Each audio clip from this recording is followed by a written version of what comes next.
আমাদের তো সেই অর্থে সামর্থ্য নেই, মানে সমাজের বিভিন্ন ক্ষেত্রের মানুষজনের সাহায্য ছাড়া এই 1 মাসের লড়াও সম্ভব হতো না। কিন্তু মানে যেটা বুঝলাম সেটা হচ্ছে যে দেখুন, তাও আমরা লড়তে পেরেছি।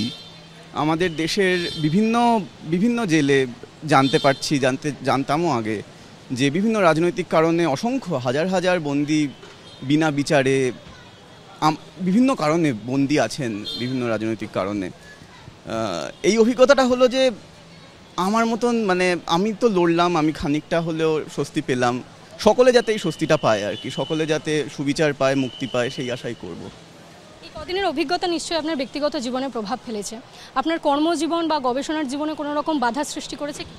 হ্যাঁ, অবশ্যই। মানে গত 1 মাস আমি আমার কাজের ল্যাপটপটা পাইনি, তো 1 মাসের কাজ আটকে আছে, সেটা করতে হবে এখন, সেই টাইমটা মেক আপ করতে হবে। এবং তাছাড়া কর্মজীবনে মানে আশা করছি সমস্যা হবে না, কারণ আমাদের যেই গবেষণা সেটা তো সমাজের অগ্রগতির পক্ষেই, তো যতটা পারবো অবদান রাখার চেষ্টা করব সেই কর্মজীবনে। বিদেশে গবেষণা করেন, আগামীতে কোনো অন্তরায় হতে পারে কি এই যে ঘটনা ঘটে গেল? আশা করছি না, বেশি কিছু বলবো না, কারণ কি বললে আবার কে কিভাবে নেবে সেটা, কিন্তু আশা করছি কাজ করতে পারবো। গতকাল এশিয়া কাপে ভারত পাকিস্তান ম্যাচের শেষে ভারতের কাছে লজ্জাজনক হারের পর পাক ক্রিকেটারদের সঙ্গে টিম ইন্ডিয়ার হ্যান্ডশেক না করার জের এবার পিসিবির অন্যতম শীর্ষ আধিকারিককে বরখাস্ত করা হলো। আরো বিস্তারিত জানবো, সৌমিত্র রায় আমাদের প্রতিনিধি রয়েছেন। কি খবর রয়েছে সৌমিত্র? শুভজিৎ, দেখো, গতকাল ম্যাচের পর এই হ্যান্ডশেক বিতর্ক গোটা দেশে একেবারে আলোড়ন ফেলে দিয়েছে। সেটা হচ্ছে যে ম্যাচ জেতার পর সূর্যকুমার যাদব এবং শিবম দুবে পাকিস্তানি ক্রিকেটারদের সঙ্গে হাত না মিলিয়ে সোজা ড্রেসিং রুমে চলে যান এবং ভারতীয় দলের যে ড্রেসিং রুমের দরজা সেটা বন্ধ করে দেওয়া হয়।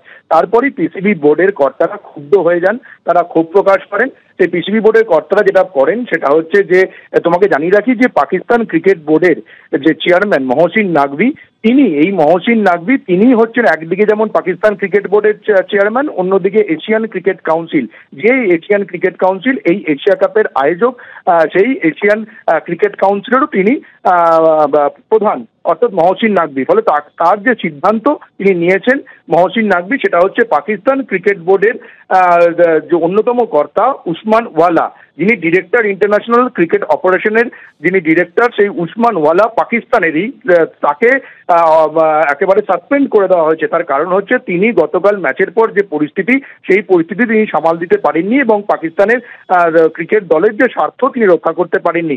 সেই কারণে পিসিবির যিনি চেয়ারম্যান মহসিন নাকভি এবং পাশাপাশি এশিয়ান ক্রিকেট কাউন্সিলেরও তিনি প্রধান মহসিন নাকভি, তাকে সাসপেন্ড করলেন এমন একজনকে, সেটা হচ্ছে তারই দেশের লোক, পাকিস্তানেরই ক্রিকেট বোর্ডের উসমান ওয়ালাকে তিনি সাসপেন্ড করেছেন।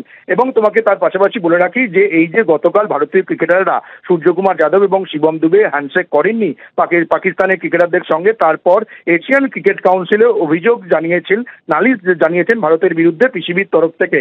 এবং তার পাশাপাশি পিসিবি এখানেই থামেনি, তাদের রাগ এতটাই পৌঁছে গেছে যে তারা ইন্টারন্যাশনাল ক্রিকেট কাউন্সিল অর্থাৎ আইসিসি এবং মেলবোর্ন ক্রিকেট ক্লাবকে তারা একটা চিঠি দিয়ে যেটা অভিযোগ জানিয়েছে যে গতকালের ম্যাচ রেফারি অ্যান্ডি পাইক্রফট, সেই অ্যান্ডি পাইক্রফটকে তাকে অপসারণ করতে হবে। সেই অপসারণের দাবি তুলে আইসিসি এবং মেলবোর্ন ক্রিকেট কাউন্সিল এমসিসি কে চিঠি দিয়েছে তারা। এবং পাকিস্তানের পরের ম্যাচ হচ্ছে সংযুক্ত আরব আমিরশাহির বিরুদ্ধে। পাকিস্তান ক্রিকেট বোর্ডের তরফে এমনটাও হুমকি দেওয়া হয়েছে যে এই গতকালের ম্যাচ রেফারি অ্যান্ডি পাইক্রফটকে যদি অপসারণ না করা হয় তাহলে সংযুক্ত আরব আমিরশাহির বিরুদ্ধে ম্যাচ তারা খেলবেন না। ধন্যবাদ সৌমিত্র।